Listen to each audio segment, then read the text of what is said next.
Olá pessoal, será que é possível confirmar experimentalmente de alguma forma a hipótese da causação formativa, a teoria dos campos mórficos, a ressonância mórfica do Dr. Rupert Sheldrake? Pois é, neste terceiro e último episódio do livro Uma Nova Ciência da Vida, em que nós analisamos essa teoria dele, nós vamos ver se existe realmente algum tipo de experimento que nos indique a veracidade dessa teoria. Vamos conferir?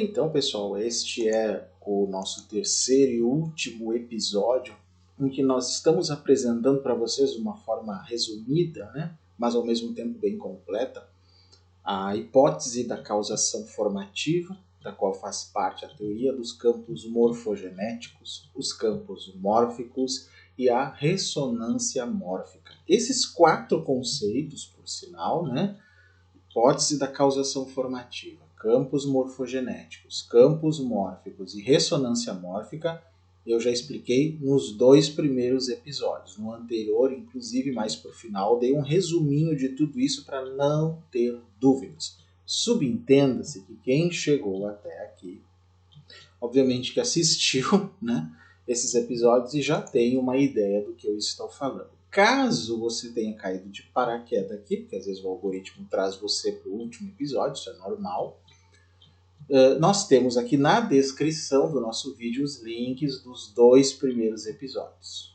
Eu acho até recomendável você assistir-los primeiro para chegar nesse. Não tem problema. Se quiser assistir esse também pode, mas vai ter que assistir de novo depois para poder fazer um conjunto didático de tudo e entender exatamente do que se trata. Até porque nessa série de 3 episódios nós estamos com uma principal proposta de desfazer alguns equívocos sobre a questão dessa teoria dos campos morfogenéticos e tudo mais, que acaba rolando nos meios esotéricos, até de teorias da conspiração, constelação familiar e outros, de um modo muito equivocado. E eu já falei sobre isso nos outros episódios e, à medida que o texto vai me permitindo, eu vou incluindo isso de novo. Bom, para deixar claro para vocês, nós estamos analisando este livro aqui, sempre é invertido, Uma Nova Ciência da Vida, a hipótese da causação formativa e os problemas resolvidos da biologia, da editora Cultrix, de autoria do Dr. Rupert Sheldrake, um britânico que já na década de 80 criou essa teoria, veio desenvolvendo até que ela não ficou igual. E essa edição que eu estou apresentando para vocês aqui é uma edição atualizada em relação ao original da década de 80. Então ele fez atualizações na teoria dele, então já estou apresentando ele na sua formatação mais, digamos, recente, ainda que seja 2005 essa edição, 6. Mas eu vou apresentar mais adiante um dos livros mais recentes dele que fala da espiritualidade, inclusive bem mais especificamente, e aí vocês vão poder ver que mais atualizações essa teoria teve aqui. Ok, muito bem. Aqui está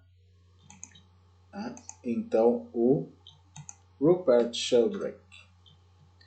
Nós vamos analisar hoje os capítulos 10, 11 e 12, que são os 3 últimos, e mais 2 apêndices. O apêndice A, que fala sobre alguns experimentos possíveis para se tentar comprovar a veracidade da teoria dos campos mórficos. E depois partes, obviamente só partes de uma entrevista, de uma conversa, na verdade, um bate-papo entre Rupert Sheldrake e David Bohm, o criador da teoria da física da ordem implicada. Inclusive, teoria que nós já tivemos aqui na playlist Ciência Espiritual, um episódio sobre o livro dele, sobre a teoria da ordem implicada. Então, se vocês juntarem isso com o que fala o Sheldrake aqui, vai ficar mais interessante vocês entenderem algumas coisas, digamos assim. Ok? Muito bem, então, pessoal. Então vamos começar direto, já no capítulo 10, que se chama Instinto e Aprendizagem, porque agora, né, nessas partes mais finais do livro, ele entra nas questões mais humanas, né, de aprendizagem, de consciência, de sociedade. Acho que isso é muito interessante. Ele fala muito da influência das ações passadas em nível humano também, assim como ele falou em relação aos animais e às plantas, e ele diz que os tais crioudos, né, que são os caminhos que vão se criando na natureza para que as formas dos seres vivos se definam, há crioudos individuais também, e eles acabam se revelando como hábitos. Né? E ele diz que, desse modo, né, do ponto de vista da hipótese da causação formativa, há uma diferença apenas de grau entre instintos e hábitos. Instintos lá animais e os hábitos humanos, por exemplo. Ambos dependem da ressonância mórfica. Aqueles de incontáveis indivíduos prévios da mesma espécie e esses principalmente de estados passados do mesmo indivíduo. Então isso permite o comportamento humano, né, de certa maneira. Diversas investigações mostraram que, nos mamíferos, os hábitos aprendidos costumam persistir após danos extensos ao córtex cerebral ou a regiões subcorticais do cérebro.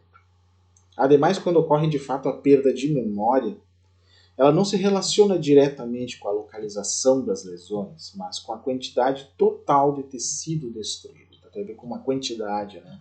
Mais do que qualquer outra coisa, de localidade. Carl Lashley resumiu os resultados de centenas de experimentos da seguinte maneira. Não é possível demonstrar a localização isolada de um vestígio de memória em qualquer ponto do sistema nervoso. Regiões limitadas podem ser essenciais para o aprendizado ou a retenção de uma atividade específica, mas dentro dessas regiões as partes são equivalentes em termos funcionais. Um fenômeno semelhante foi demonstrado num invertebrado, o polvo.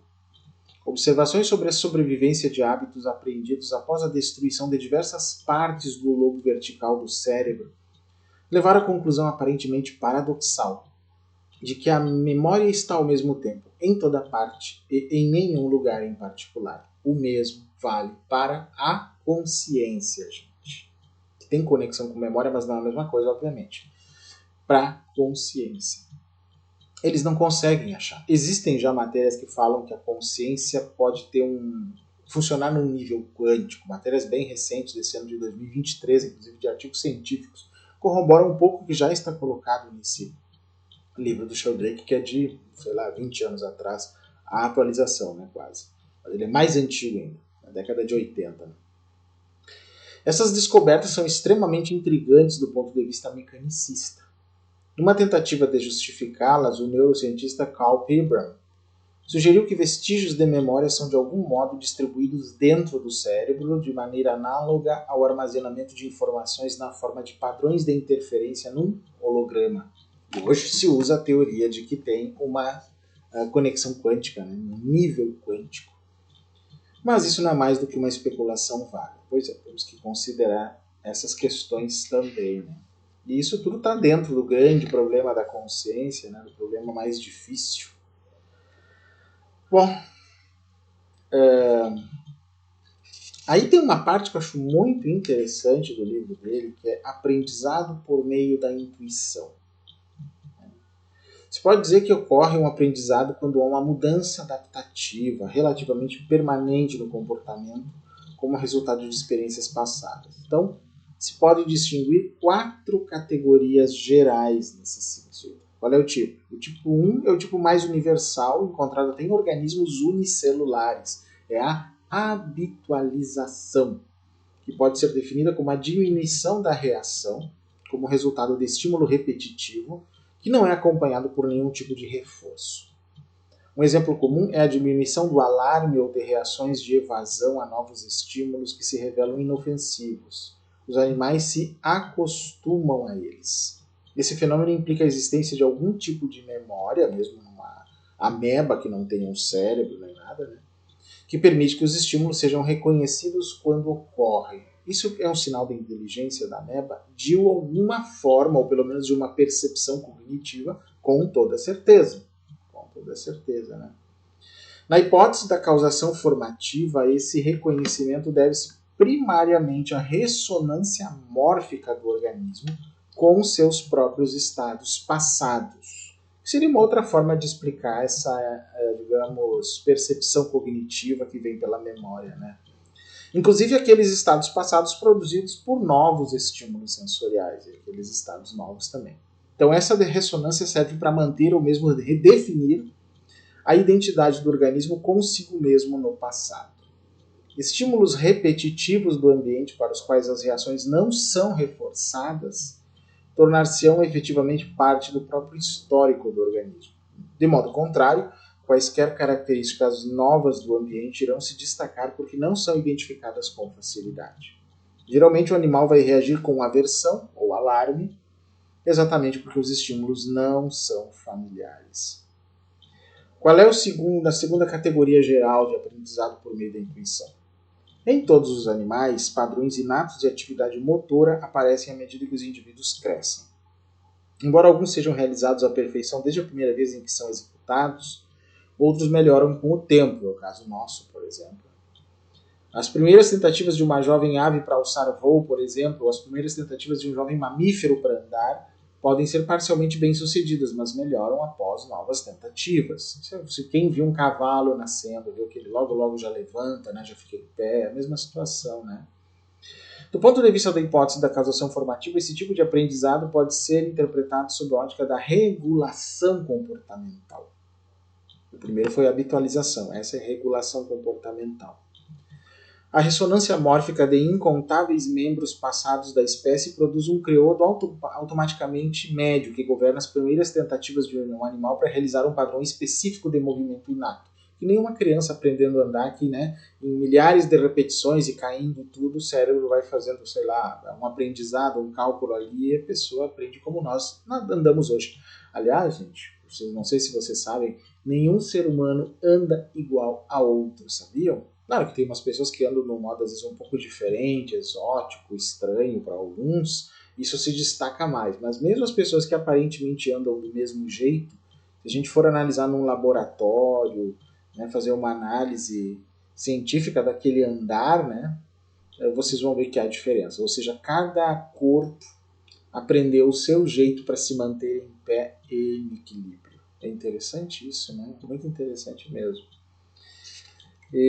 O terceiro tipo de aprendizado por meio da intuição, animais podem responder a um estímulo como uma reação que normalmente é evocada por um estímulo diferente. Esse tipo de aprendizado ocorre quando o novo estímulo é aplicado ao mesmo tempo que o original ou imediatamente antes. Os exemplos clássicos aí são os reflexos condicionados estabelecidos por Pavlov em cães. Os cães salivavam, né, quando eles mostravam comida. Em diversas ocasiões, tocava-se uma sineta quando a comida era apresentada e depois de algum tempo eles começavam a salivar ao som da sineta, mesmo se não houvesse comida. É uma outra forma, uma terceira forma, né, no final da história. E qual é o quarto tipo aqui? Além de aprenderem a responder a um estímulo específico, né, após tê-lo recebido, que foi esse caso aí, os animais também podem aprender a se comportar de maneira a atingirem uma meta como resultado de suas atividades. Na linguagem da escola behaviorista, isso se chama condicionamento operante. A resposta emitida pelo animal precede o estímulo de reforço. Ratos em caixas de Skinner proporcionam os exemplos clássicos. Essas caixas contêm uma alavanca, que ao ser pressionada libera um pedaço de comida. Após diversas tentativas, os ratos aprendem a associar o acionamento da alavanca à recompensa. Analogamente, podem aprender a apertar uma alavanca para evitar o estímulo doloroso de um choque elétrico. Também é possível. Né? Então, tem esses três e muitos outros exemplos que nós teríamos também. Né? Aí no capítulo 11, que se chama A Herança e a Evolução do Comportamento, mais interessante ainda, diz o seguinte. Na hipótese da causação formativa, a herança do comportamento depende da herança genética e da herança epigenética e dos campos morfogenéticos que controlam o desenvolvimento do sistema nervoso e do animal como um todo e dos campos comportamentais e motores dado pela ressonância mórfica com animais similares prévios. É tudo isso junto e misturado, gente. Em comparação, segundo a teoria convencional, né, que não é a do Sheldrake, supõe-se que o comportamento seja inato e esteja programado no DNA. Então, essa é a divergência principal que há aqui, né? Na biologia mecanicista, traça-se uma distinção clara entre comportamento inato e aprendido. Presume-se que o inato seja geneticamente programado ou codificado no DNA, enquanto o aprendizado seria o resultado de mudanças físicas e químicas no sistema nervoso, depois que se nasceu já com seu DNA específico. Não há um modo concebível pelo qual tais mudanças pudessem modificar especificamente o DNA, como exigia a teoria lamarckista. Portanto, considera-se impossível que o comportamento aprendido adquirido por um animal seja herdado por sua prole, excluindo-se, claro, a herança cultural pela qual a prole aprende padrões de comportamento com seus progenitores ou com os outros adultos. Em comparação, segundo a hipótese da causação formativa, não há diferença na espécie entre comportamento inato e aprendido. Ambos dependem de campos motores dados por meio da ressonância mórfica que nós explicamos no episódio passado. Portanto, essa hipótese admite uma possível transmissão de comportamento aprendido de um animal para outro e leva a predições testáveis que diferem não apenas daquelas apresentadas pela teoria ortodoxa da herança, como também daquelas exibidas pela teoria lamarckista. Ele dá vários exemplos nesse sentido, né? Mas esse é o argumento principal do que ele quer colocar nesse capítulo. Aí falando sobre a evolução do comportamento. Embora o registro fóssil proporcione evidências diretas da estrutura de animais passados, não revela praticamente nada sobre seu comportamento. Ou seja, tudo aí é mera ilação, dedução. Porque são só fósseis, né? São fósseis que não tem como saber. Você pode criar milhões de teorias sobre isso, e muitas díspares, inclusive. Consequentemente, a maioria das ideias sobre a evolução do comportamento não podem se basear em evidências do passado, mas apenas em comparações entre espécies vivendo hoje. Pois é, não tem como fazer. Não tem como fazer. Da mesma forma, o comportamento dos homens pré-históricos, dos seres humanos pré-históricos, melhor dizendo, nós não temos como saber, mesmo que existam pinturas de 30 mil anos ou mais, mas nós podemos usar, por exemplo, algumas comunidades que ainda parecem estar na época dos caçadores-coletores, que têm comportamentos muito tribais, e aí talvez a gente possa ter alguma ideia de algum parâmetro. Mas mesmo essas sociedades ainda que sobreviveram hoje, já não são iguais às de 30, 40, 50 mil anos atrás. Então já teve uma evolução ali também. Então é um parâmetro relativo. É bem difícil chegar a alguma conclusão definitiva, né? Portanto, para dar um exemplo, podemos construir teorias sobre a evolução do comportamento social de abelhas comparando espécies sociais existentes com abelhas com espécies solitárias e espécies coloniais, que seriam presumivelmente mais primitivas.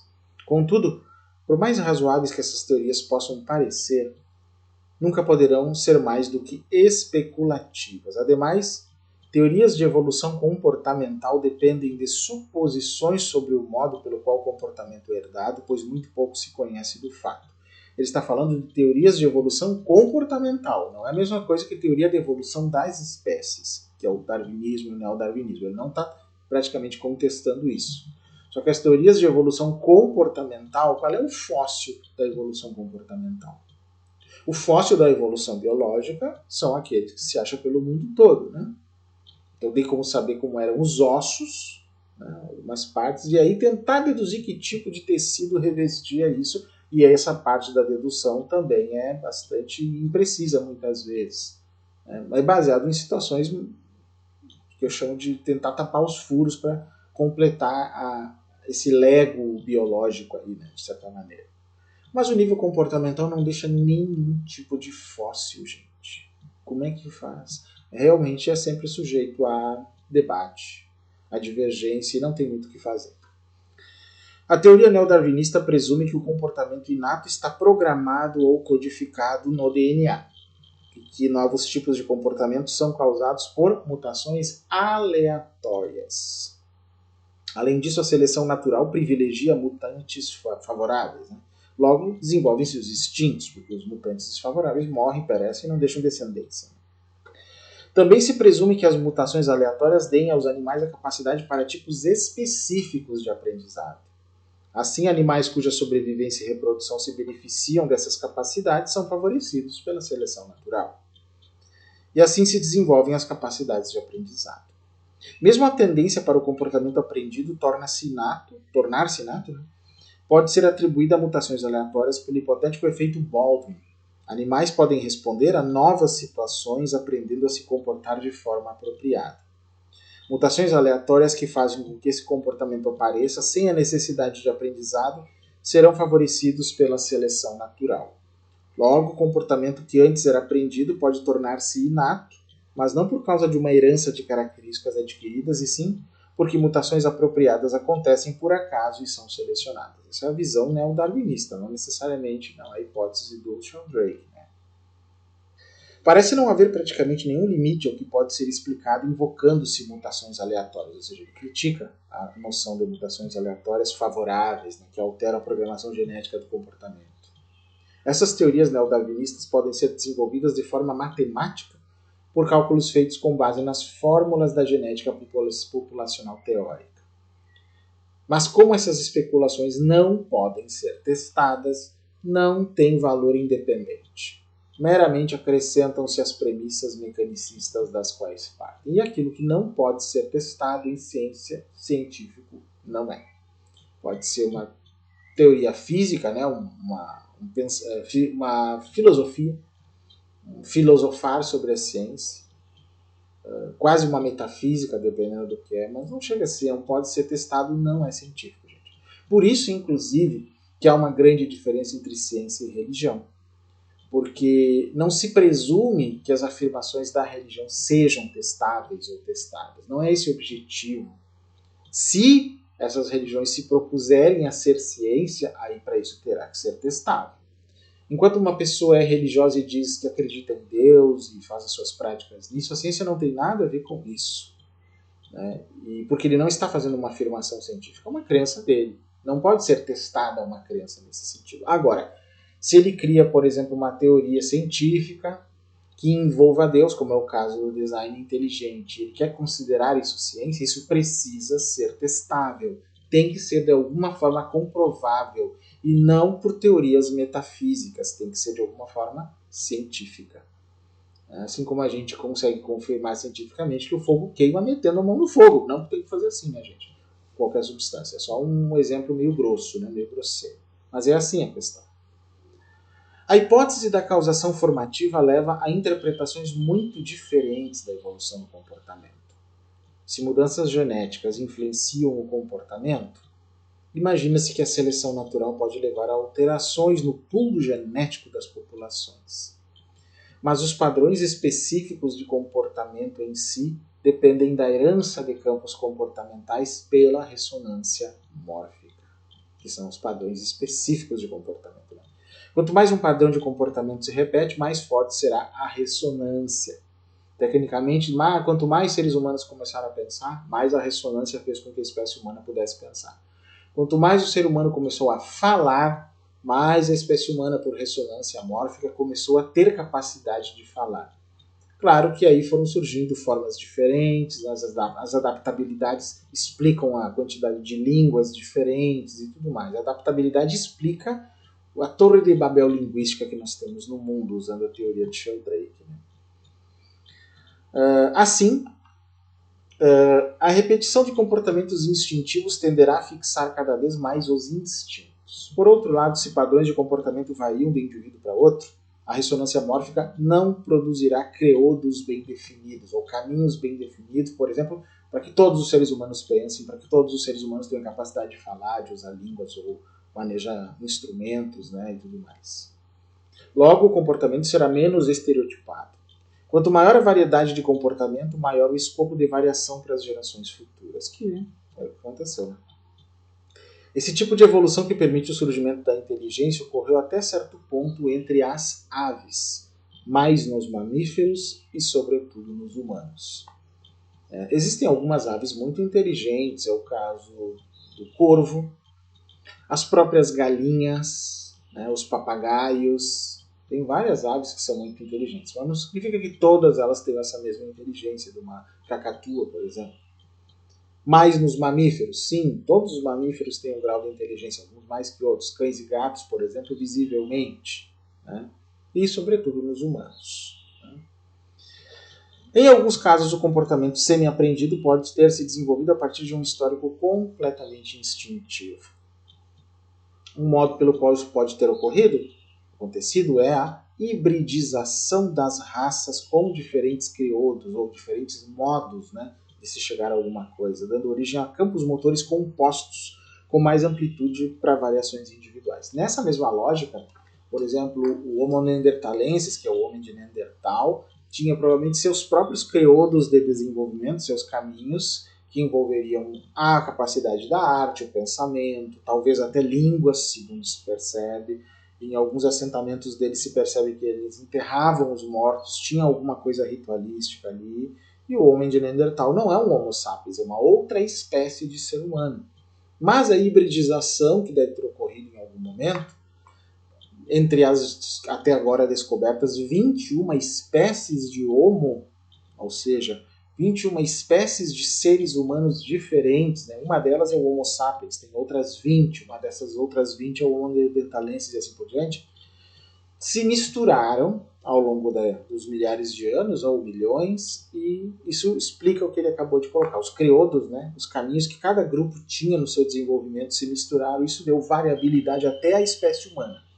Mas aí tem uma pergunta muito inconveniente que eu não pretendo responder, eu só pretendo lançar e sair correndo.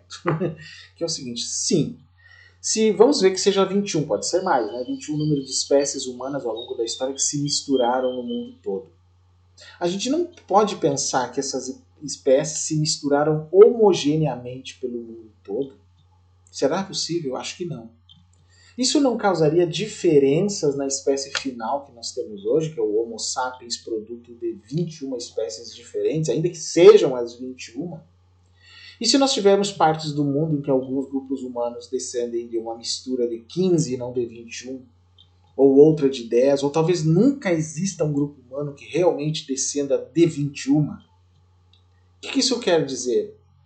Temos duas hipóteses aí. Ou isso, né, infelizmente, acaba sendo munição para os racistas dizerem que o ser humano não é igual nessas capacidades, mas eu já até tento criar uma hipótese contrária, dizendo que, pelo contrário, na hipótese do Sheldrake, a da causação formativa, e principalmente a ideia de ressonância mórfica, mesmo que uns grupos tenham na sua biologia mistura de 10, de 15 ou até de 21, isso não vai causar maiores diferenças por causa do campo envolvido, os campos morfogenéticos da espécie humana como ela está hoje, ainda mais globalizada, que mais ou menos, digamos, quase homogeneizam essas capacidades. Eu estou falando num modo assim até muito idealizado, porque nós sabemos que os seres humanos, do ponto de vista de capacidades mentais, saúde mental, neurodesenvolvimento, têm muitas variações. Então não existe o ser humano padrão perfeito, nem para se fazer qualquer tipo de atitude racista. Teríamos que achar esse ser humano padrão, né, o super-homem, que nem Hitler achou, para poder fazer um racismo desgraçado e que mereceria cadeia. Não tem como, gente. Nem isso nós temos como. Indo contra essa ideia, eu vou para o outro lado e digo, na verdade, o ser humano hoje, ainda que faça parte de um campo morfogenético de toda a espécie humana, na verdade ele é muito variado, ainda que tenha ação meio padronizada como espécie inteira, né? Nem vou falar raça, que é um termo que hoje já está bem em desuso, como espécie inteira, mas que não se pode negar as diferenças individuais. E elas são todas adaptativas, isso significa que se as diferenças individuais são adaptativas de alguma forma, não faz muito sentido dizer que um ser humano é superior a outro. Se o ser humano está adaptado ao ambiente, e não quer dizer que ele está desde que nasceu, mas ele vai se adaptando ao longo da vida, ele está, digamos, bem dentro da sua espécie e no seu ambiente. Está adaptado. Não existe o perfeito. Perfeitamente adaptado, eu acho que é uma expressão também desnecessária. Porque aí, novamente, a gente usa a idealização. Se a gente diz simplesmente adaptado, ele vai sobreviver por estar adaptado. Ponto. Então isso é só para evitar que tenha algumas perguntas, às vezes, que são inconvenientes quando a gente lê trechos assim, que eu sei que causam perguntas sobre as questões raciais, né? E até porque tem aparecido muitas matérias falando que existiram dezenas de espécies humanas diferentes, se hibridizaram. Mas aí algumas pessoas que têm um pouco mais, né, de percepção dizem, tá, mas essa hibridização foi homogênea em todo mundo? Entre os orientais, africanos, europeus, aqui do continente americano? Seria ingênuo dizer que sim. A prova é que mesmo biologicamente tem diferenças de cor, diferenças de várias coisas aí, né, do ponto de vista, de vários elementos. Pois é, aí às vezes se evita falar sobre isso por uma questão de que é uma conversa difícil e inconveniente que pode reforçar preconceitos. Por isso que eu vou por esse caminho, dizendo que pela teoria morfogenética de Sheldrake não há motivo para nenhum preconceito racial, exatamente porque, primeiro, os campos morfogenéticos devem ter padronizado mais ou menos as capacidades cognitivas e comportamentais, sociais de consciência de todos os seres humanos no planeta, mas, ao mesmo tempo, quando nós falamos não de modo coletivo, mas de modo individualizado, todo ser humano, ele, nesse sentido, é único, tem suas particularidades, que às vezes são consideradas doenças, defeitos, transtornos, síndromes, seja o que for, mas que se eles estão adaptados, é simplesmente isso. Então nós não vamos achar a pessoa normal, que não tenha problema algum, e muito menos a perfeita, que é uma idealização. Né? A pessoa normal é um conceito normatizador, geralmente leva a um preconceito. A pessoa perfeita, que vem muitas vezes pela espiritualidade, inclusive essa noção, ela tende a ser um conceito idealizador, na minha opinião, utópico. Ah, quer dizer que você não acredita na iluminação do Buda, de seres perfeitos, de espíritos perfeitos? Não, pelo contrário. Porque neste caso, quando se fala em perfeição, né, mesmo nesses níveis, não se fala de um ponto de vista biológico, que é o que leva ao racismo ou ao racialismo científico. Se fala de um ponto de vista individual. A iluminação da qual o Buda fala é sempre individual, ou seja, a partir do momento que se nasceu numa certa condição.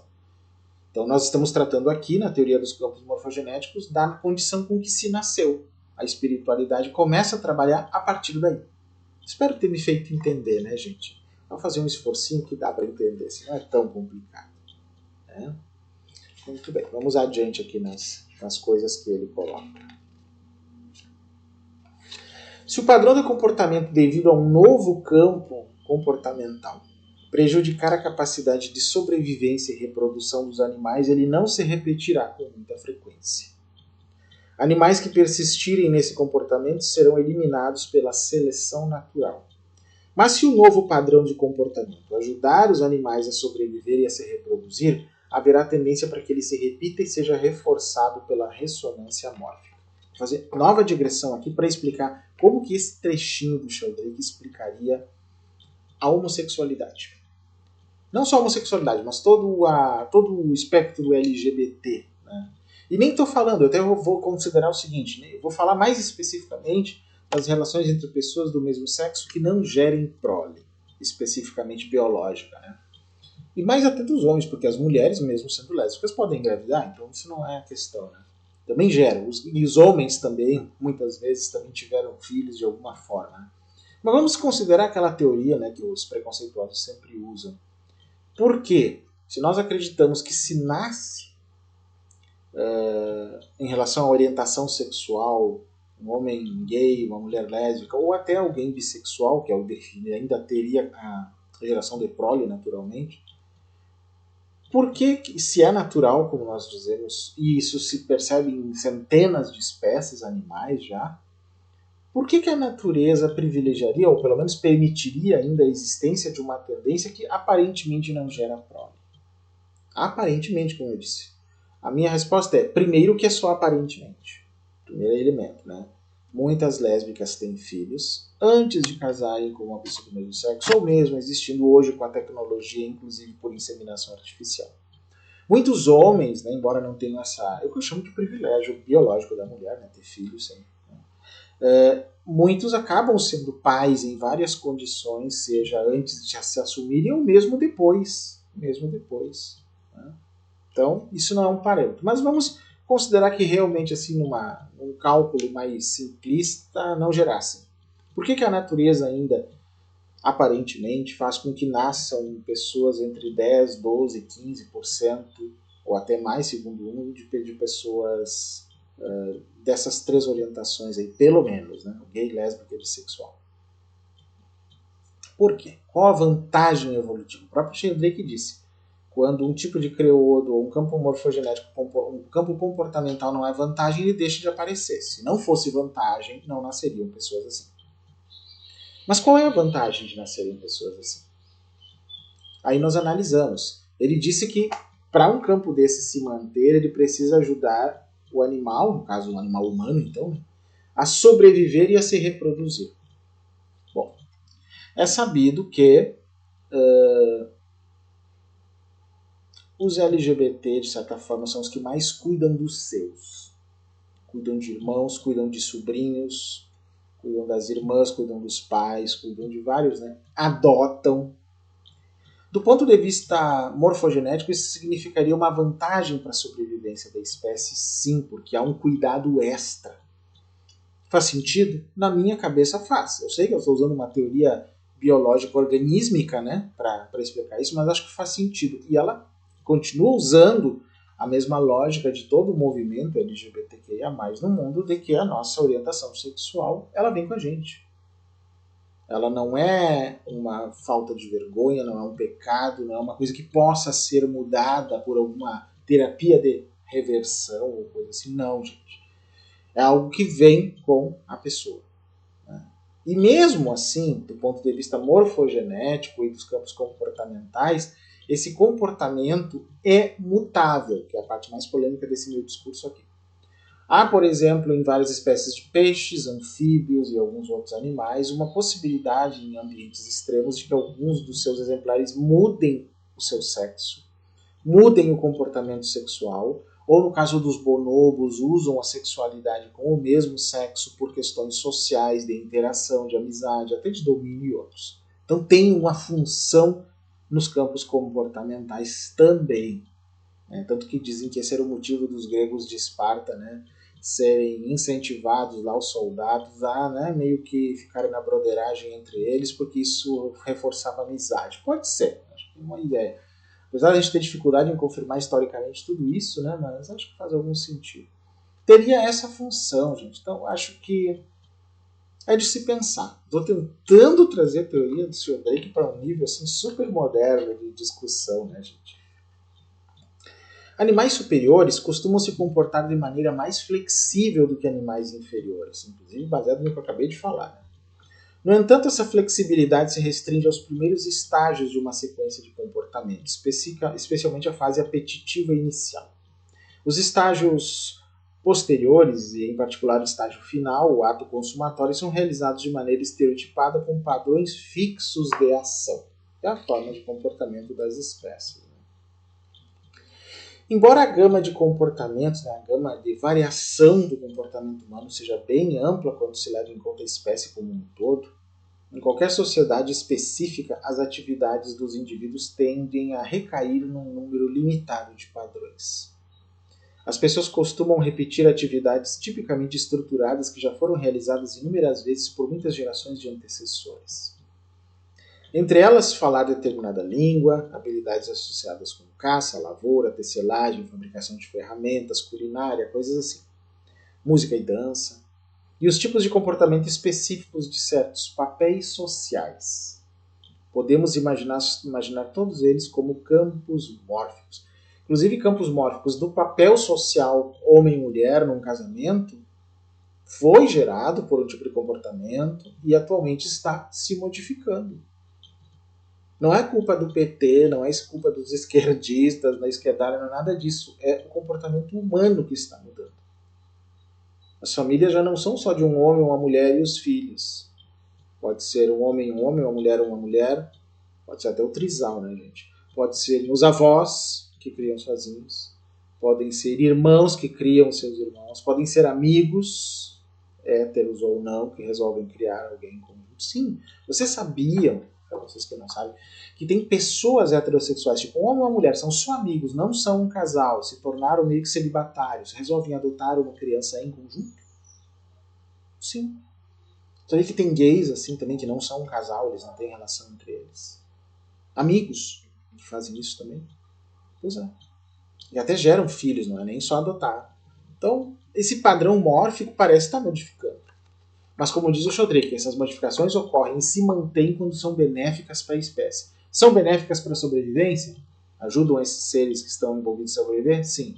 Ajudam à reprodução da espécie? Sim. Então a natureza, de certa forma, reforça esses campos mórficos. Então acredito que essa modificação veio para ficar. Já vão pensando por aí, né? Já estou aplicando a teoria mórfica a coisas bem específicas, né? Bom, vamos ver onde é que eu estava aqui. As pessoas costumam repetir atividades tipicamente estruturadas que já foram realizadas inúmeras vezes por muitas gerações de antecessores, como eu falei. Richard Dawkins criou a palavra meme para referir-se a uma unidade de transmissão cultural ou uma unidade de imitação. Hoje meme vocês bem entendem o que é, recebem todos os dias, né, pelas redes, eu também. Ele escolheu propositadamente uma palavra que soava como gene, meme, né, para enfatizar a analogia entre genes e memes como replicadores. Mas um dos problemas dessa expressão é que ela é atomística. Implica que os memes são unidades independentes no mesmo nível uns dos outros. Em comparação, pensar em herança cultural em termos de campos mórficos não tem essa implicação. Os campos mórficos são organizados em hierarquias alinhadas. Todos os padrões de atividade característicos de uma determinada cultura, de uma dada cultura, podem ser considerados campos mórficos. De uma dada cultura. Nós temos muitas culturas no mundo, quer dizer que tem vários campos mórficos culturais por aí. Então mudar uma cultura alheia não é uma coisa tão fácil. Além de ser uma interferência no campo alheio, né, vamos dizer assim, no campo mórfico alheio, nós vamos ter que definir uma coisa meio complicada, que existe o campo mórfico supremo, melhor que o outro, superior. Nós vamos criar um tipo de racismo mórfico aqui que acho que não faz sentido, né, gente? Então, não. São os seres que estão sob a influência de um campo mórfico que tem que avaliar se aquilo está bom para eles ou não e fazer as modificações ao longo do tempo. Isso sim faz as coisas mudarem. Isso não é considerado agressivo e nem seria antiético nem ilegal, porque vem de dentro para fora a mudança mórfica. Qualquer mudança imposta de fora para dentro é considerada uma agressão em vários aspectos. Não é assim? Quanto maior for sua frequência de repetição, mais firmemente estabilizados então esses campos mórficos serão. Mas por causa da alucinante variedade de campos mórficos específicos de cada cultura, cada um dos quais com potencial para canalizar os movimentos de qualquer ser humano, a ressonância mórfica não pode por si mesma levar um indivíduo a um conjunto de crioulos em vez de outro. Assim, nenhum dos padrões de comportamento expressa-se espontaneamente. Todos precisam ser aprendidos. O indivíduo é iniciado em padrões específicos de comportamento por membros da sociedade, desde criança, né? Depois, quando o processo de aprendizado se inicia, geralmente por imitação, o desempenho de um padrão característico de comportamento leva o indivíduo à ressonância mórfica com todos aqueles que realizaram esse padrão no passado. Consequentemente, o aprendizado é facilitado quando o indivíduo se sintoniza com campos mórficos específicos. E quando ele fala sintoniza, não é um termo espiritual, gente. É um termo sistêmico mesmo. Processos de iniciação são, com efeito, compreendidos tradicionalmente em termos bastante similares a esses. Imagina-se que os indivíduos entrem em estados ou modos de existência que os precedem e têm uma realidade transpessoal. Ele quer dizer que quando vocês fazem uma iniciação, ainda mais de algo que é muito antigo, né? Existe um campo mórfico ligado, é como se vocês fossem adentrando a esse novo campo mórfico, que é cultural, espiritual, iniciático, e aí vocês vão, de certa forma, ser influenciados pelas características desse campo mórfico. Há um conceito no budismo tibetano sobre isso, que se diz, quando você é iniciado em determinadas práticas, e você recebe as bênçãos de todos os budas, bodhisattvas e praticantes daquela técnica desde que ela foi apresentada ao mundo, digamos assim. Eu sempre perguntei o que eram essas bênçãos. Era um tipo de energia? Aí algumas explicações que alguns lamas me deram não era bem no sentido de uma energia, então não era vitalista, nem mesmo os lamas budistas são vitalistas aí. Mas a explicação do Sheldrake me satisfaz, é uma sintonização com campos mórficos dessas iniciações. Foram criados campos de comportamento. E é como se a nossa mente, nossa consciência, todo o nosso ser tivesse um ajuste mórfico para a gente se adaptar a isso. Quando há esse ajuste mórfico numa iniciação, pode acontecer duas coisas. Ou nós nos adaptamos muito bem a isso, nos tornamos um praticante ideal, digamos, né? Ou aquilo nos incomoda porque entra em contraste muito grande com o que nós já temos de campo mórfico, nós achamos que não dá, e aí, talvez por uma ojeriza, a gente acaba se afastando. Tem até casos em que a pessoa gosta tanto, aquilo se torna uma espécie de prazer meio orgásmico, e aí se tornam também os fanáticos, por um lado. Não estou falando dos hipócritas, que é um outro tipo de fanático. O fanático hipócrita não está dentro do campo mórfico. Ele está tentando se beneficiar disso. O fanático que realmente eu estou falando é aquele que bebeu tanto que ele acha que o mundo é só aquilo. Ele não quer sair daquele campo e não quer interagir com outros. Então, é para dar alguma ideia nesse sentido. Né? Essa facilidade, né, a facilidade de aprendizado pela ressonância mórfica, seria difícil de se demonstrar empiricamente no caso de padrões de comportamento muito estabelecidos. Não tem elementos para isso. Mas uma mudança na taxa de aprendizado deveria ser detectada mais facilmente com padrões motores de origem recente. Desse modo, por exemplo, deveria ser cada vez mais fácil aprender a andar de bicicleta, dirigir um carro, esquiar ou jogar um videogame, em função da ressonância mórfica acumulada pelo grande número de pessoas que já adquiriram essas habilidades. Contudo, mesmo se dados quantitativos confiáveis mostrassem que as taxas de aprendizado aumentaram, de fato a interpretação seria complicada pela provável influência de outros fatores, como o design aprimorado das máquinas, melhores métodos de ensino e maior motivação para aprender. Isso tem que colocar no cálculo. Mas, com experimentos especialmente idealizados, nos quais são tomadas precauções para manter constantes esses outros fatores, talvez seja possível obter evidências persuasivas para os efeitos preditos. E aí, no capítulo 12, ele dá 4 conclusões possíveis. Do que? Da hipótese da causação formativa que ele. A hipótese da causação formativa é uma hipótese testável sobre as regularidades observáveis objetivamente na natureza. Não pode explicar a origem de novas formas e de novos padrões de comportamento, tampouco a experiência subjetiva, ou seja, ele não vai até aí.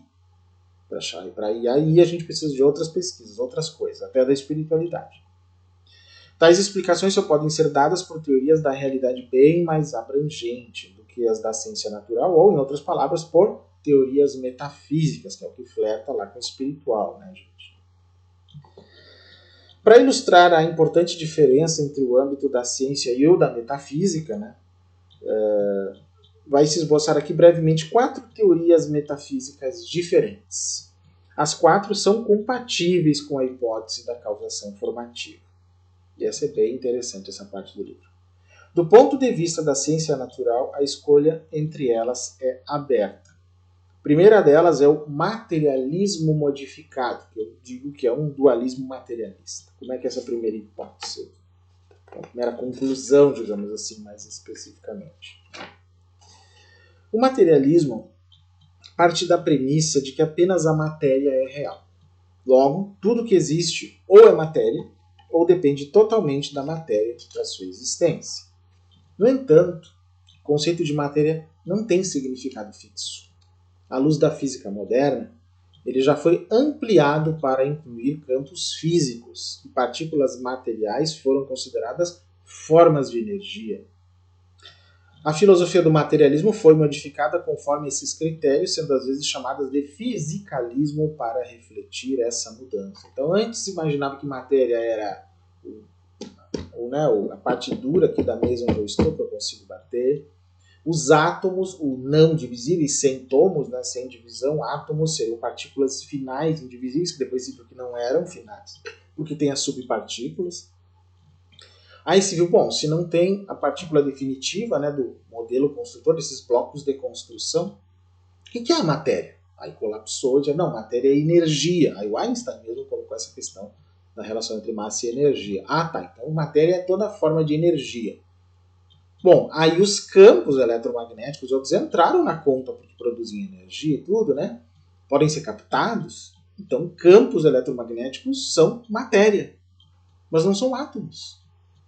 Veja como a coisa mudou. Então, campos físicos, nesse sentido, e partículas materiais, chamadas virtuais, tudo isso é considerado matéria. Então, o conceito de matéria hoje é muito diferente de 2 séculos atrás, até de menos tempo, um século e pouco. Então, se a pessoa diz, eu sou um materialista, eu só acredito no que eu posso ver. Bom, esse materialista então é mais cético que um cientista materialista. Porque tem muita coisa que nós não vemos, né, mas é matéria.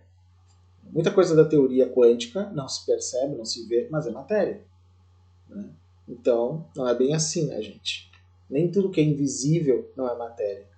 As ondas, né, quando a gente está no Wi-Fi, está, né, a distância, ação à distância, tem matéria envolvida, porque tem campos. Não é mágica, não é magia, não é espiritualidade. É parte da natureza do universo. É isso que ele quer dizer também, em outras palavras. Bom, os campos mórficos estão associados com sistemas materiais. Estão associados, não quer dizer que eles sejam matéria ou sequer energia. Eles também podem ser considerados aspectos da matéria. Desse modo, o materialismo ou o fisicalismo poderiam ser mais modificados ainda para incorporar a ideia de causação formativa. Ou seja, o que ele quer dizer? Se os campos mórficos, uma vez confirmados, perceba que não são energia, não tem massa, né, mas forem considerados aspectos da matéria, né, aspectos, para não dizer a própria parte da matéria, o conceito de matéria ampliaria mais uma vez para incluir campos mórficos que nem sequer são energia. Ou seja, ficaria cada vez mais metafísica a noção de matéria no final. É um risco? É, porque a própria física quântica já flerta com a metafísica. Claramente. Não quer dizer que a física quântica é metafísica, como fazem o pessoal da autoajuda, do Zélio Couto da vida, que dão a entender que tudo é a mesma coisa, porque não é verdade, gente. Não caiam nesse engodo. Me desculpem os fãs do Hélio Couto, mas a gente tem que falar isso nessa hora. Tem que ser nessa hora que a gente está explicando essas coisas. Tem que ser falado. Bom,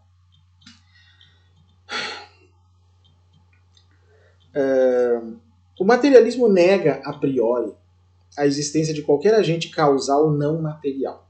Mas primeiro tem que definir o que é matéria para definir um agente causal não material. Né? O mundo físico é causalmente fechado nesse sentido. Logo, não pode existir algo como um eu não material que age sobre o corpo, como parece existir desde um ponto de vista subjetivo. Na primeira hipótese, né? Na primeira situação. Na verdade, a experiência consciente, de certo modo, ou é a mesma coisa que estados materiais do cérebro, ou simplesmente corre em paralelo a esses estados sem afetá-los. Pois é. Correria pelos campos mórficos, se for assim, a ideia de que realmente a consciência não está no cérebro parece real. Né? Que é, inclusive, a que eu aposto, né? As minhas fichas. Mas enquanto no materialismo convencional os dados cerebrais são determinados por uma combinação entre causação energética e eventos aleatórios, no materialismo modificado eles são, além disso, determinados pela causação formativa. Com efeito, a experiência consciente poderia ser imaginada como um aspecto ou epifenômeno dos campos mórficos atuando sobre o cérebro. Então, isso viria de um campo não energético. Então, se a consciência viria de um campo não energético e o seu resultado também seria não energético, isso explicaria a transmissão do pensamento, a telepatia, a capacidade de pensamento de ir à distância, sei lá, além da luz, muito rápido, a premonição, precognição, pós-cognição. Tudo isso aí poderia ser explicado também invocando essa ideia. Né? A experiência subjetiva do livre-arbítrio não pode corresponder à influência causal de um eu não material sobre o corpo. No entanto, é concebível que parte dos eventos aleatórios no cérebro possam ser subjetivamente vivenciados como escolhas livres. Mas essa aparente liberdade nada é senão um aspecto ou epifenômeno da ativação aleatória de um campo mórfico no lugar de outro. Se toda experiência consciente é simplesmente um acompanhamento dos campos mórficos atuando sobre o cérebro, ou correm em paralelo a eles, então a memória consciente, né, como a memória dos hábitos, deve depender da ressonância mórfica de estados passados do cérebro. Memórias conscientes ou inconscientes não seriam armazenadas no cérebro, mas dependeriam desses campos mórficos. mais uma coisa que se encaixa com teorias mais atuais sobre a consciência, que já vem que não vale a pena a gente pensar que toda a informação está dentro do cérebro, armazenada em algum lugar, como num HD de computador, que você sabe que fica cheio num dado momento, né? Não, estaria numa espécie de nuvem, que seria o campo mórfico, uma espécie de nuvem, né, ilimitada em relação às possibilidades, embora mesmo a nuvem da nossa internet não é ilimitada, é que são grandes computadores que fazem isso, né? Mas mesmo assim comparado com os nossos, né, quase ilimitado. Mas essa seria realmente ilimitada, e aí faria muita diferença. Né? Bom, mas em síntese, o que eles querem dizer aqui é o seguinte: segundo essa ideia do materialismo modificado, a experiência consciente é um aspecto dos campos mórficos que atuam no cérebro, ocorre paralelamente a eles.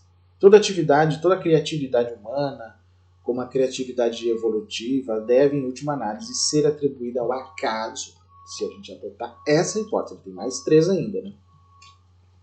Seres humanos adotam suas crenças, inclusive a crença no materialismo, e realizam suas ações como resultado de eventos aleatórios e de necessidades físicas dentro de seus cérebros. Nesse caso, a vida humana não tem propósito, além da satisfação de necessidades biológicas e sociais. Tampouco a evolução da vida ou o universo como um todo tem qualquer propósito ou direção. Essa é a primeira hipótese. Façam suas apostas, se vocês apostam nessa ou não. Eu ainda não vou apostar nessa, vamos conhecer as outras. A segunda ele chama de o eu consciente, que na verdade eu chamo de um dualismo psíquico. O que ela diz pra gente? Bom, contrário então da primeira filosofia do materialismo, né? Admite-se que o eu consciente tenha uma realidade que não é meramente derivada da matéria. E aí entram questões, já começa a metafísica, né? É possível aceitar, em vez de negar, que o eu consciente individual tenha capacidade de fazer escolhas livres. Então, por analogia, pode-se presumir que outras pessoas sejam seres conscientes com capacidade similar. Essa visão de senso comum leva à conclusão de que o eu consciente e o corpo interagem. Mas como se dá essa interação? No contexto da teoria mecanicista da vida, o eu consciente só pode ser um tipo de fantasma na máquina. Para os materialistas, esse conceito parece inerentemente absurdo. Bom, a hipótese da causação formativa permite que esse problema antigo e persistente seja visto sob nova luz. Pode-se imaginar que o eu consciente interage não como uma máquina, mas com campos mórficos. Então, em vez de ser com a máquina, que é a teoria epifenomênica da neurociência materialista, né, ele interagiria com campos mórficos. Esses campos mórficos estão associados com o corpo e dependem de seus estados físicos e químicos. Então, esses campos mórficos uniriam corpo e mente. Isso me lembra que no budismo a gente considera que a parte da mente, da consciência, está tudo relacionado ao corpo também. O Buda não exclui o corpo disso. Faz muito sentido também.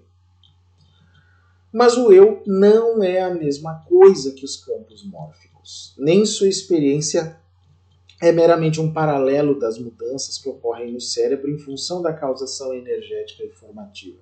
Ele entra nos campos mórficos, mas permanece acima destes.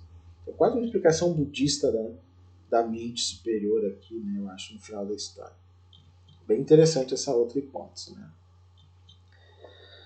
Nessa visão, a consciência dirige-se primariamente para a escolha entre ações possíveis. E sua evolução tem estado intimamente conectada com o crescente escopo de causação consciente. No desenvolvimento associado do pensamento conceitual, o eu consciente deve, em algum estágio, e por salto qualitativo, ter percebido que era o agente da causação consciente. A realidade do eu consciente, como fonte de criatividade, pode ser admitida, mas a existência de qualquer agente criativo transcendendo organismos individuais pode ser negada. Todas as outras formas de criatividade podem ser atribuídas ao acaso.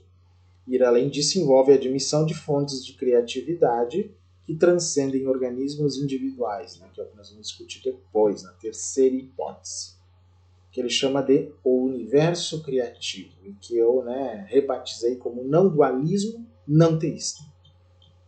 Porque tem um não dualismo teísta, que vai ser o número 4 depois. Não dualismo não teísta, universo criativo, que é a hipótese que mais me agrada de certa maneira. Mas vamos lá. Embora um agente criativo capaz de dar origem a novas formas e a novos padrões de comportamento no curso da evolução transcenda necessariamente os organismos individuais, ele não precisa transcender toda a natureza. Ele poderia, por exemplo, ser imanente à vida como um todo. Nesse caso, corresponderia ao que Henri Bergson chamou de élan vital, ou impulso vital. Ou poderia ser imanente ao planeta como um todo, ou ao sistema solar, ou ao universo todo. Tem uma explicação próxima da teosofia isso. Poderia até haver uma hierarquia de criatividades imanentes em todos esses níveis. Tais agentes criativos poderiam dar origem a novos campos mórficos por um tipo de causação muito similar à causação consciente analisada anteriormente. De fato, se tais agentes criativos forem admitidos, é difícil evitar a conclusão de que eles devem de algum modo ser os conscientes. Sabe o que poderia ser isso? Os Elohims criadores de forma da teosofia. Pois é, para quem conhece esse conceito. Né?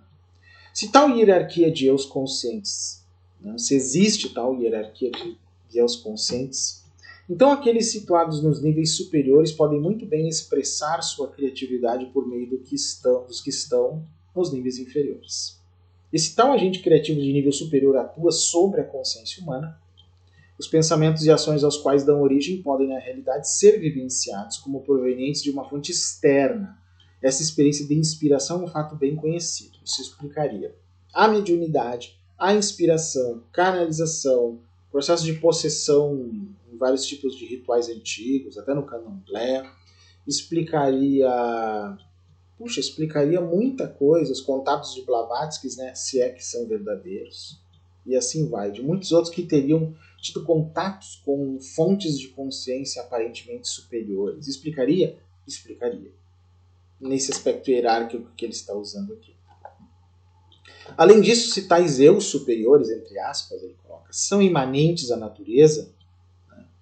Então é concebível que, sob certas condições, os seres humanos possam tornar-se diretamente conscientes de que foram acolhidos ou incluídos entre eles, e inspirados por eles ao longo de toda a história. E de fato, a experiência de uma unidade interior com a vida, ou com a Terra, ou com o universo, tem sido descrita com frequência a um ponto em que é exprimível. Mas, embora uma hierarquia imanente de eus conscientes possa justificar a criatividade evolutiva no universo, não poderia ter dado origem ao universo em si. E essa criatividade imanente tampouco teria qualquer meta se não existisse nada além do universo em cuja direção ela poderia se dirigir. Logo, a natureza toda estaria evoluindo continuamente, mas sem direção, cegamente. Eu acredito que a natureza está evoluindo continuamente. Mas será que não somos nós que determinamos que tem que ter uma direção e que ela não pode estar cega? Por que nós colocamos na natureza esses propósitos? Nós a humanizamos, né? Nós, digamos, reificamos alguma coisa. É a minha crítica aqui. Essa posição metafísica admite a eficácia causal do eu consciente e a existência de agentes criativos que transcendem organismos individuais, mas imanente à natureza. Entretanto, nega a existência de qualquer agente criativo supremo transcendendo ao universo como um todo. Por isso eu chamei de não-dualismo não teísta. A quarta hipótese, que ele chama de realidade transcendente, que eu chamei de não-dualismo teísta, praticamente é a mesma, só que inclui uma divindade ou uma coisa transcendente específica. É tão pouco que ele quer falar sobre isso, porque mal tem 9, 10 linhas essa parte. O universo como um todo só poderia ter uma causa e um propósito se ele próprio tivesse sido criado por um agente consciente transcendente a ele. Caso contrário, não. Ok. E mesmo assim, teríamos que pensar em que nível que é essa ideia de causa e propósito. Principalmente de propósito depois de causar. Se esse ser consciente transcendente fosse a fonte do universo e de tudo que existe nele, de certo modo, todas as coisas criadas participariam de sua natureza. É bem panteísta isso. A integralidade mais ou menos limitada dos organismos em todos os níveis de complexidade seria vista como um reflexo da unidade transcendente da qual dependem e da qual derivam em última análise. Isso aqui é do Advaita Vedanta. Logo, essa quarta posição metafísica afirma a eficácia causal do eu consciente e a existência de uma hierarquia de agentes criativos imanentes à natureza e a realidade de uma fonte transcendente do universo. Então essa que é a questão. Essa última que é a mais complexa, principalmente quando essa fonte transcendente seja considerada um Deus. No sentido ocidental, eu acho insustentável. Um Deus pessoal que interfere no mundo. No sentido oriental, basicamente do Advaita Vedanta, do Brahman, é um pouco menos complicado porque ele é uma divindade impessoal que não interfere no mundo. Então isso é interessante, bem mais aceitável. Dizem que a noção de Deus que tem os derviches, né, os sufistas, a ideia de absoluto que eles têm, mesmo sendo todos muçulmanos, é muito próxima disso que eu falei agora, do Brahman do Advaita Vedanta. Dizem que a noção do En Sof da Kabbalah, né, os cabalistas mais aprofundados, né, também se aproximaria dessa ideia de absoluto e não de um Deus pessoal que interfere no mundo. Então, só aí nós já temos alguns exemplos que são agradáveis. Né? Alguns dizem que a noção de Kuntum Zampo ou Samantabhadra no budismo tibetano, no Vajrayana, que é muito comum na linhagem de Mapa, seria algo parecido com isso também. De um Buda primordial, alguma coisa nesse sentido. É uma questão a ser debatida, não são discussões fáceis de se ter, mas tem algumas correlações, não há como negar. Agora, usar aquela tendência teosófica a dizer que tudo é roupa diferente da mesma coisa, não vejo muito dessa forma, não.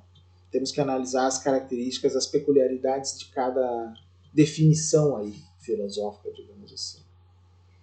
Aí vamos para o apêndice A, que se chama Novos Testes para Ressonância Harmônica. Ele fez vários testes em livros passados, mas ele dá algumas possibilidades, né, que eu vou resumir, obviamente, aqui, de testes para o futuro, alguns que eles estão tentando realizar e tudo mais, né, para de alguma forma ter dados robustos para confirmar a ressonância mórfica de alguma forma, e todo o resto da hipótese da formação causativa, né, que inclui campos mórficos, campos morfogenéticos, campos comportamentais e assim vai.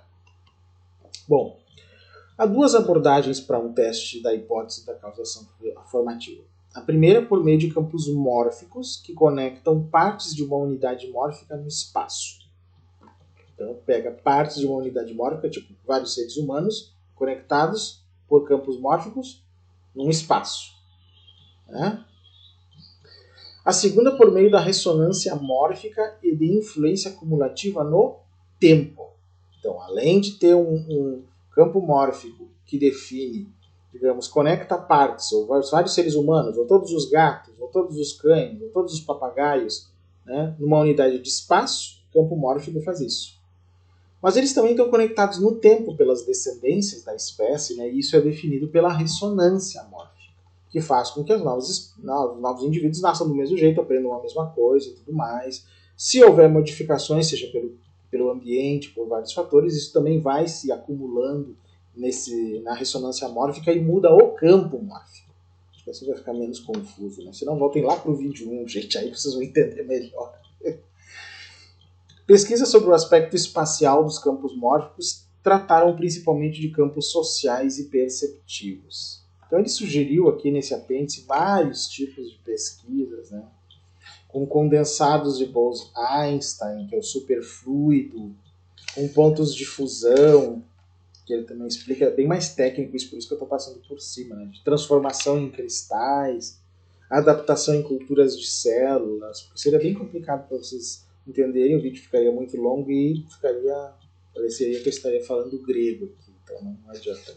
É mais fácil no livro, né, gente? Então ele vai colocando. A transmissão da aversão, que é outra que ele chama também. Fala da evolução do comportamento animal, como isso pode ser testado, de certa forma. Da memória coletiva humana também. Porque tudo é sistêmico aqui. Tudo são, digamos assim, os campos mórficos são campos de influência sistêmica. Influenciam sistemas. É isso que é importante, porque que essa teoria do Chabrit está dentro do pensamento sistêmico. Então é importantíssimo a gente colocar isso, né? Então ele tem várias proposições, na verdade, de testes. Não são testes que necessariamente foram feitos, embora às vezes ele cite alguns que já foram realizados. Bom, inclusive ele pergunta se esses campos mórficos podem ser estabelecidos em máquinas eletrônicas, e ele diz que ninguém sabe.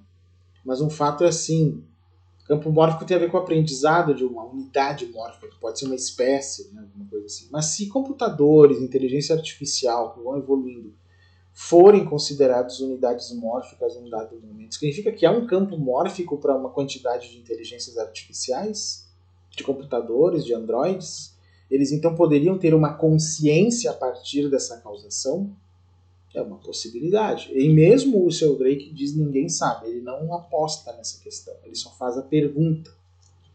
Se não, nunca os computadores terão consciência, nunca as inteligências artificiais serão conscientes, nunca vai ter nada disso. Só nos filmes de ficção científica. Se for possível, eu vou extrapolar até mais do que vocês imaginam. Se for possível, não só significa que vai se criar, depois de uma certa quantidade de tempo e de unidades de inteligência artificial existindo no mundo, uma certa consciência mórfica causada a partir daí, né? Que, se realmente é verdade que a consciência humana funciona num nível quântico, explicaria essa questão, mas poderia explicar também o seguinte: vamos imaginar civilizações extraterrenas de milhões de anos que criaram também suas inteligências artificiais, e essas inteligências, criando campos mórficos para elas, se tornaram super inteligentes e conscientes, de modo que na nossa frente fica praticamente impossível a gente diferenciar essa inteligência supostamente artificial do que nós consideramos um ser humano natural, de inteligência natural. A gente entra num outro nível de loucura, no bom sentido da criatividade, né, do pensamento. E pode ser que sejam esses os ETs que estão nos visitando. É uma possibilidade? Sim. Até nem vou extrapolar muito esse tema aqui, porque eu poderia fazer um vídeo só sobre isso, inclusive. Né?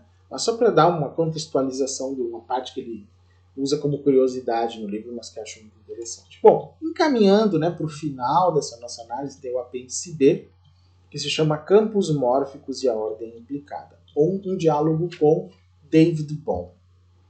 Então eu vou colocar aqui eles. Né? Ele com o David Bohm, muito tempo atrás, né?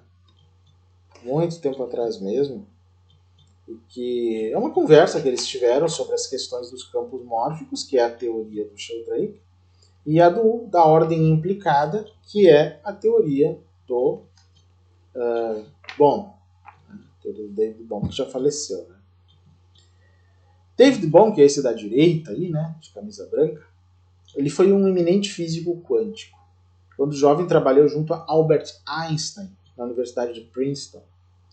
Com Yakira Aharonov, descobriu o efeito Aharonov-Bohm. Mais tarde foi professor de física teórica no Birkbeck College, na Universidade de Londres, e autor de vários livros, inclusive Causalidade e Acaso na Física Moderna e A Totalidade e a Ordem Implicada, do qual, esse segundo, nós temos um episódio aqui na playlist Ciência Espiritual, analisando esse livro dele, A Totalidade e a Ordem Implicada. Procurem por aí. Ele morreu em 1992. Então esse diálogo foi publicado inicialmente em Revision Journal e as notas editadas são de René Weber, editora dessa revista. Né? Essa entrevista foi publicada num livro da Cultrix em 1992, inclusive aqui no Brasil. René Weber, para quem não sabe, é uma importante teosofista, né, da Inglaterra. Então, mais uma das provas que levam a, né, aquilo que eu falei no primeiro episódio, que dizem de ouvir dentro da Sociedade Teosófica, que Rupert Sheldrake é um membro da Sociedade Teosófica. Né? Embora ele não use esses termos na sua teoria, o que eu acho muito bom, essa lisura científica, né, importante também. Mas olhei as partes que eu marquei aqui, que eu achei bem interessantes, enquanto eu deixo a foto deles aqui, sobre toda essa questão de campos mórficos e ordem implicada. O Bohm diz o seguinte: suponha que analisemos o desenvolvimento do embrião nesses problemas nos quais você sente que a atual abordagem mecanicista não funciona, como ele critica o livro todo. Né? O que a teoria dos campos morfogenéticos faria que as outras não fazem? O Sheldrake responde: o organismo em desenvolvimento estaria dentro do campo morfogenético e o campo guiaria e controlaria a forma do desenvolvimento do organismo. O campo tem propriedades não só no espaço, mas no tempo, coisa que nós já falamos. Né? Aí o Bohm fala o seguinte: na física, a lei de Lagrange é bem similar. Essa lei recai num certo nível mínimo, como no caso do creodo, né, que nós explicamos já no primeiro. Né? Não é uma analogia exata, mas você pode dizer que, de certo modo, a clássica órbita atômica surge seguindo algum tipo de credo, algum caminho que acabou se definindo para que aquela órbita, né, seja daquele jeito. Esse é um modo de ver a física clássica. E talvez você pudesse até introduzir alguma ideia de estabilidade física com base no credo. Mas do ponto de vista da ordem implicada, que é a teoria do David Bohm, creio que você teria de dizer que esse campo formativo é um conjunto completo de potencialidades e que em cada momento há uma seleção na qual o potencial está concretizado, dependendo até certo ponto do histórico passado e até certo ponto da criatividade. Aí o Sheldrake responde. Mas esse conjunto de potencialidades é um conjunto limitado, pois as coisas tendem mesmo para um ponto final específico. Refiro-me ao fato de embriões de gatos crescerem até virarem gatos e não cães. Assim pode haver uma variação sobre o curso exato que podem seguir, mas há uma meta ou ponto final geral, que é definir um gato adulto, por exemplo, né? Com certeza, né? Mas haveria uma série de contingências que determinariam o gato em si, diz o Bohm. Sim, exatamente, diz o Sheldrake. Bom, Brian Godwin e pessoas como ele veem creodos e campos morfogenéticos como aspectos das formas platônicas eternas. Ele tem uma metafísica bem platônica. Ele vê esses campos formativos como arquétipos eternamente gerados e imutáveis e, de certo modo, necessários. Ele é quase neopitagórico. A harmonia, equilíbrio, forma e ordem podem ser gerados por algum princípio matemático fundamental, em alguma maneira necessária, que age como um fator causal na natureza de um modo inexplicável, mas imutável. Tudo bem. A diferença entre isso e aquilo que estou dizendo é que creio que esses campos morfogenéticos são formados causalmente a partir daquilo que aconteceu antes. Ou seja, ele prefere não acreditar muito na teoria neoplatônica, que é muito amada pelos teosofistas, e adota a Pratitya Samutpada do budismo, gente. Depende do que aconteceu antes, tudo está encadeado. Assim você tem essa introjeção, por assim dizer, de formas explícitas para usar sua linguagem, e depois nova projeção. Aí o Bohm faz uma consideração bem interessante aqui, que é a seguinte. Sim, isso que você está dizendo, a relação entre formas passadas e presentes, está na verdade relacionado com a questão do tempo como um todo. Como devemos entender o tempo? Bem, em termos da totalidade além do tempo, a totalidade na qual tudo está implicado, aquilo que se forma ou que passa a existir num dado momento presente, é simplesmente uma projeção do todo. Ou seja, algum aspecto do todo surge naquele momento e aquele momento é apenas esse aspecto. Do mesmo modo, o momento seguinte é apenas outro aspecto do todo. E o ponto interessante é que cada momento se assemelha a seus predecessores, mas também é diferente deles, sim, porque não é o mesmo. Explico isso usando os termos técnicos injeção e projeção. Cada momento é uma projeção do todo, como dissemos, mas esse momento é então injetado ou introjetado de volta no todo. Assim, o momento seguinte envolveria em parte uma reprojeção dessa injeção e assim indefinidamente. Cada momento, portanto, vai conter uma projeção da reinjeção dos momentos anteriores, o que é uma espécie de memória. Assim, isso resultaria numa replicação geral de formas passadas, o que me parece similar àquilo que você está falando. E aí, bom, ótimo que eles parecem estar concordando, né, de alguma maneira.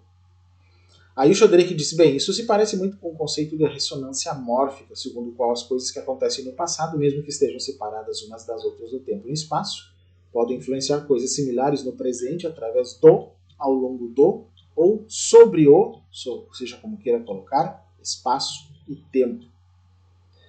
Há uma conexão não local, que é o conceito da física, né? Isso me parece muito importante, pois significaria que esses campos têm conexões causais, mas não locais com coisas que aconteceram antes. Causais, mas não locais. Ou seja, para ter uma definição local, teria que ser como uma espécie de cachorro só numa determinada região. Causaria mudanças só ali. Mas se ele causa mudanças nos cachorros de todo mundo, então tem uma conexão não local. É isso que ele quer dizer, né? É só causal. Causal em relação à espécie dos cães, mas não local porque não é numa parte específica onde há cães, mas onde houver cães, vamos dizer assim, né? Tentando explicar simplificadamente. Né? Eles não seriam, de certo modo, manifestações inexplicáveis de um conjunto eterno e atemporal de arquétipos. Então. Campos morfogenéticos que produzem repetições de formas e padrões habituais seriam derivados de campos anteriores, aquilo que você pode chamar de memória cósmica. Quanto maior a frequência com que determinada forma ou campo aconteceu, maior a probabilidade de que ocorra novamente, que é aquilo que estou tentando expressar com essa ideia de ressonância mórfica e de média automática de formas prévias. Bem interessante a explicação, até bem mais antiga do que esse livro, né, que a gente está analisando. Mas se esses campos morfogenéticos, continua Sheldrake, têm uma energia sutil ou não, não sei o que pensar a respeito. Na realidade, mais recentemente ele definiu como não tendo energia alguma, né? Isso foi na década de 90.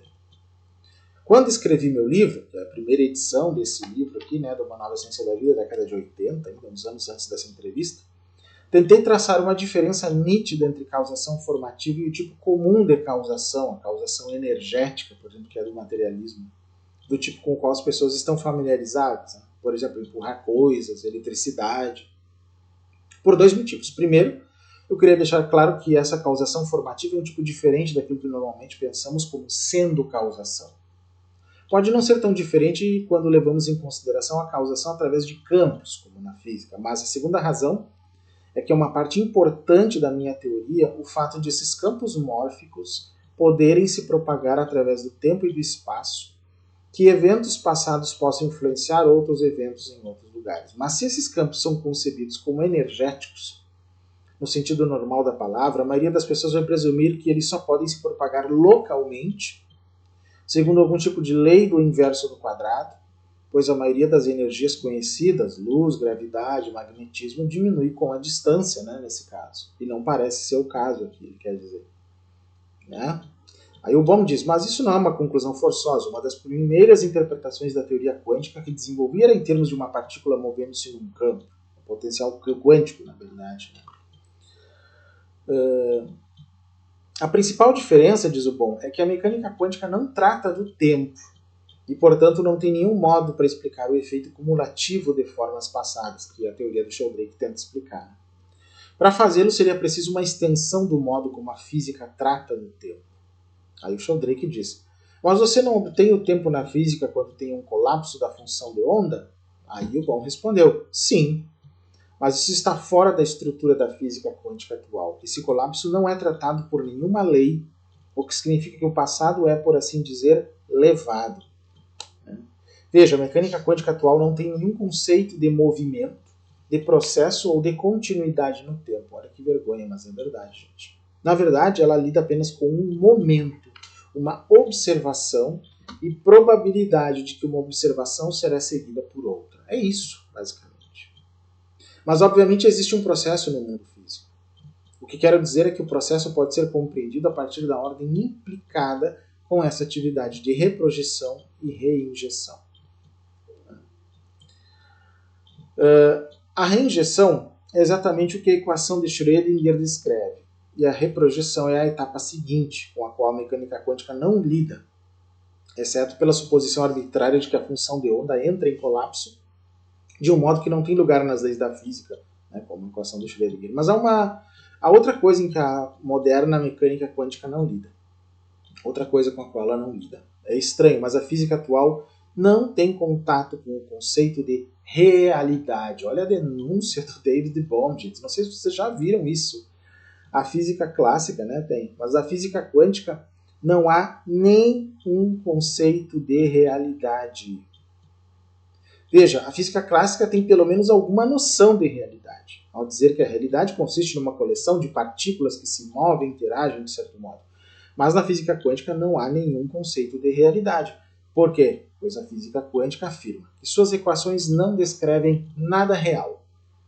Meramente descrevem a probabilidade de algo que um observador poderia ver caso tivesse um instrumento de certo tipo e, portanto, se supõe que esse instrumento seja necessário para a realidade do fenômeno. Mas o instrumento, por sua vez, seria formado por partículas similares, obedecendo às mesmas leis, o que iria exigir, por sua vez, outro instrumento para dar-lhes a realidade. Isso prosseguiria numa regressão infinita. Para dar fim à regressão, Wigner propôs que aquilo que dá realidade a tudo é a consciência do observador em si. Só que as pessoas, entendendo muito mal, porcamente, a física quântica e criando essa física quântica do misticismo quântico do Zé Couto da vida, entende que isso quer dizer que a consciência é o próprio observador que cria. Ele não cria nada nesse sentido. Existe uma realidade, mas não é o que nós percebemos. O que nós percebemos se torna a nossa versão de realidade, digamos, localmente válida para a nossa própria sobrevivência. O mesmo vale para um observador quântico, vamos dizer assim. Tanto que o Sheldrake disse, mas isso não me parece muito satisfatório. E o Bohm disse, nem para mim, mas aparentemente Wigner ficou feliz com a solução, bem como outros. O ponto é que ao menos que você amplie a mecânica quântica, não há nela espaço para a realidade. Não há espaço para nenhuma das coisas de que você está falando. Por isso devo dizer que a mecânica quântica, tal como é hoje, é um conjunto muito truncado, limitado e abstrato de fórmulas que dão certos resultados limitados relacionados apenas com o momento de um experimento.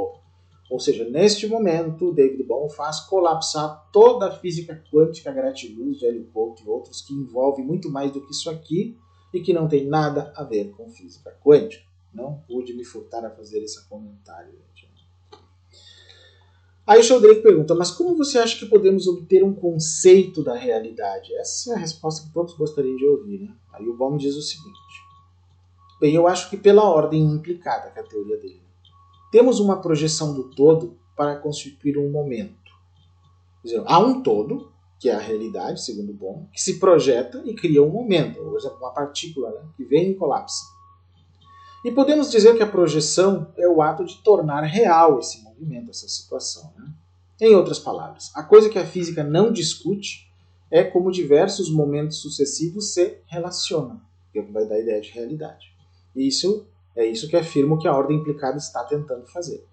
Se estendermos a mecânica quântica por meio da ordem implicada, acolheríamos exatamente a questão sobre como os momentos passados exercem um efeito sobre o presente, seja pela injeção ou reprojeção. Atualmente, a física diz que o momento seguinte é inteiramente independente, mas com alguma probabilidade de ser isto ou aquilo. Não há nela espaço para o tipo de coisa do que você está falando, de ter certo efeito acumulado do passado, mas a extensão da mecânica quântica pela ordem implicada teria essa possibilidade. Ou seja, Bohm está deixando bem claro, gente, se a gente for levar a física quântica estritamente, ela não corrobora a Pratitya Samutpada do Buda e não corrobora a ideia de que tudo está interligado a tudo e de que uma coisa interfere na outra porque cada momento seria inteiramente independente. Isso contradiz o Buda, contradiz o pensamento sistêmico e tudo mais. Pessoas que usam física quântica para falar de pensamento sistêmico, portanto, estão cometendo um erro conceitual grave, muito grave. É necessário deixar isso claro nesse vídeo. E mais, continuou Bohm. Suponha que de algum modo eu fosse combinar a extensão da mecânica quântica pela ordem implicada, que justificaria os efeitos acumulados do passado, com o potencial quântico, que justificaria o fato de esses efeitos terem natureza não local. Desse modo, creio que teríamos as coisas de um modo muito similar àquilo que você está falando. E diz o Sheldrake, sim, seria muito excitante isso. De todos os modos que já analisei, creio que esse é o modo mais promissor e capaz de mesclar essas ideias. Não encontrei nenhum outro modo que pareça mostrar tais possíveis conexões. Aí o Bohm responde, se acolhermos o tempo, eu digo que cada momento tem certo campo de potenciais e também uma realidade que é mais restrita pela própria partícula em si, representada, e depois digo que o momento seguinte tem seu potencial e sua realidade. Precisamos ter alguma conexão entre a realidade dos momentos anteriores e os potenciais dos seguintes. Isso seria introjeção. Não da função de onda do passado, mas da realidade do passado naquele campo do qual o presente será projetado. Isso seria exatamente o tipo de coisa do que você está falando. Pois então, você constrói uma série de realidades introjetadas que estreitariam o potencial do campo cada vez mais e elas formariam a base das projeções subsequentes. Isso explicaria a influência do passado sobre o presente. E corroboraria o Buda também, né, gente? Digo eu aqui. Sim, diz o Sheldrake. Essas ondas de matéria são a causação formativa, diz o Bohm, e essa foi a sugestão dada originalmente pelo de Broglie na equação dele, como ele disse. Muito interessante mesmo, né? essa visão que ele dá. E o atual campo formativo, diz o Bohm, é afetado por concretizações passadas. Na atual mecânica quântica não existe meio de fazer com que o campo formativo seja afetado por qualquer coisa, inclusive do passado, pois há apenas um momento do qual se pode falar. Você não pode encontrar nada que afete o campo formativo, esse é o problema. Aí o Sheldrake responde. Percebo, mas esse é um tópico relacionado. Aquilo que estou dizendo sobre os campos morfogenéticos tem a ver com formas físicas e padrões habituais de comportamento. A conexão entre essas ideias e o processo de pensamento em si não é óbvia, embora certamente esteja relacionado. Se você começa a enquadrar o termo em termos físicos, como fiz com os campos morfogenéticos, então você precisa falar em termos de ressonância mórfica, a influência de formas passadas sobre as presentes através do campo morfogenético por meio de uma ressonância. Se, no entanto, você começa usando linguagem psicológica e começa a falar em termos de pensamento, então você tem um modo de pensar mais prático sobre a influência do passado, pois com campos mentais você tem a memória. E é possível estender essa memória se pensarmos no universo todo como algo essencialmente semelhante a um pensamento, como fizeram muitos sistemas filosóficos.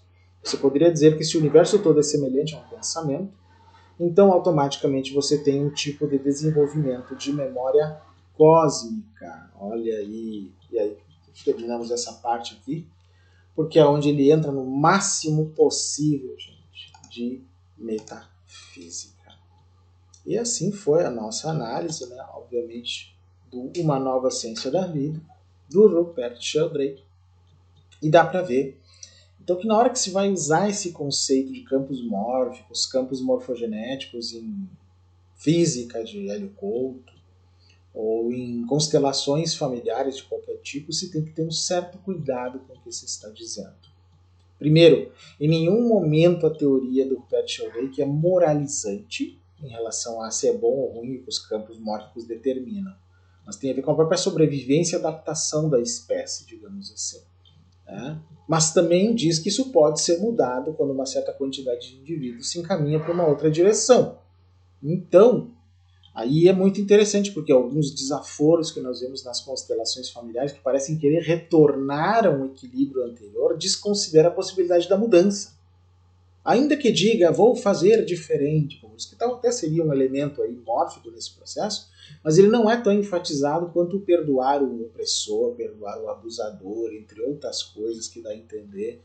E aquela teoria equivocada, por exemplo, de que pais têm filhos homossexuais porque tem alguma coisa, alguém foi excluído, não sei o quê. Quando, na verdade, a teoria mais adequada é de que a natureza percebe que a existência de pessoas nesse formato não heteronormativo pode ser benéfico para a sobrevivência da espécie e até para a reprodução, ainda que não dos elementos não heteronormativos, embora também se reproduzam, para a reprodução dos demais. Até porque é assim que as coisas acontecem dentro da natureza. Por exemplo, quando dois pinguins machos adotam um ovo que foi por alguma forma abandonado pelos pais, né, e eles criam esse, esquentam o ovo, ele choca e eles criam esse outro pinguim, independente se é um pinguim macho ou fêmea, esse pinguim macho ou fêmea que conseguiu eclodir desse ovo, que mais a gente vai crescer e vai se reproduzir.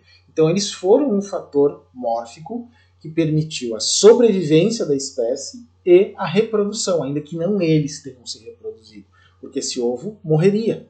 Só para dar um exemplo. Então isso é mais inteligente do que essa bobagem dentro da constelação de dizer, e alguns ainda fazem, outros já não admitem mais, obviamente, mas isso está nos livros de Hellinger, infelizmente, os mais antigos, de que essa seria uma tendência do porquê que pais têm filhos gays. Putz grila, né, gente? Aí é complicado.